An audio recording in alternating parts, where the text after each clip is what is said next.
Could you live without TV for a week? Well, that's what Viacom has asked nearly 16,000 people in 16 countries to do. It's looking at what impact it might have. The TV Matters research is part of a bigger project that looks at viewing habits of 1.5 million viewers in 83 countries. And what was the result of that in this sort of addicted world we live in?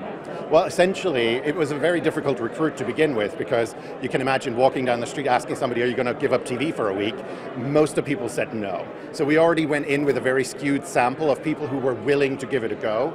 So those are the people who really didn't think they would miss it very much. And they truly, truly surprised themselves. It feels post-apocalyptic right now. There were three impacts essentially that came out of it very, very strongly that people missed. That was one, the household bonding. So TV gives you something to do with the people in your home, to sit down. And let's be honest, every home is still structured around a big TV screen with all the comfortable furniture pointing at it. Well, I like to watch TV to get a little entertained. So that was one. The other one was the missing out from the cultural connection, because TV brings scale and synchronicity. Kind of felt like I was missing out on a lot of things. So you know that there's a lot of people watching the same thing, and that means you can talk about it the next day at work or at school or wherever you are.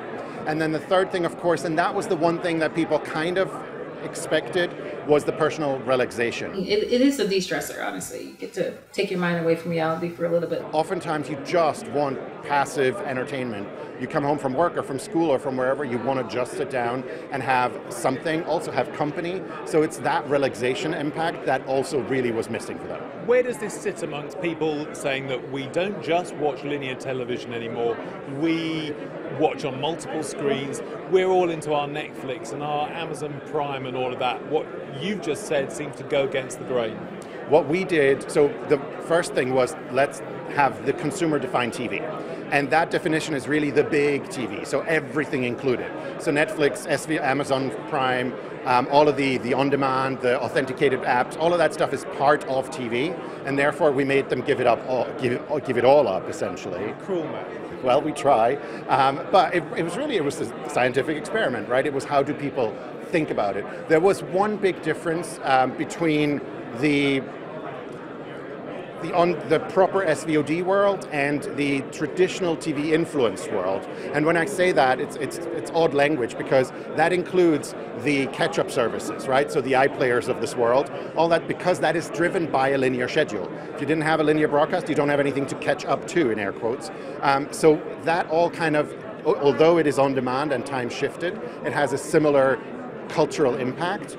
And the big difference is that in this world of the TV, it's the missing out. It's that impact of that scale and synchronicity that is really, really important. The FOMO, if you will, the fear of missing out, which doesn't really apply yet in the SVOD original space, because people know that they're going to be there for an extended period of time. And on top of that, if you're watching a show on an SVOD service, you don't know that anybody around you is watching the same show. If they are, and you've had that conversation, they're probably on a different season, let alone a different episode. So the water cooler doesn't really apply. While if you watch yesterday's episode of Celebrity Big Brother, then clearly that is something that people are going to talk about today. So there's that timeliness is still very much there, which doesn't really exist in the on-demand world. And the other thing is clearly that passivity. In the linear TV world, TV can be both. It can be active, because it is the sports, it is the movies, it's the big season finale, it's what you want to watch now, and of course the news, right? But it is also the passive lean back. So TV is very versatile, and the consumer really wants both of those things, while in the on-demand world, by definition, it's active, right? Because you have to make a choice. And one of the funniest quotes that I got from one of our consumers was, oh, I don't want to spend 15 minutes deciding what to watch, because that's work. Which is quite enjoyable work, but it's still something that not all the time everybody wants to do that. Final question, where do you take all that insight and apply it to Viacom? What do you gain from it? We really look at it from two very different angles. One is we really want to understand our audience so that we can reflect them properly, and we can create the content. We can speak to them through our marketing and our communications in the right way. So it's very internal and editorial from that perspective.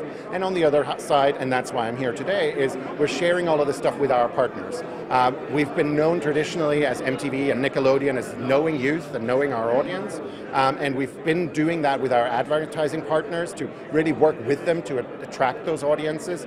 We're doing that with the cable operators and with the MVPDs and with on-demand providers, because we have and mobile providers actually. So we're spanning the gamut really, and we're trying to share that information with them so that together we can figure out how do we best build a package of entertainment options that is suitable for that audience. Christian, Kurz, thank you very much. Thank you.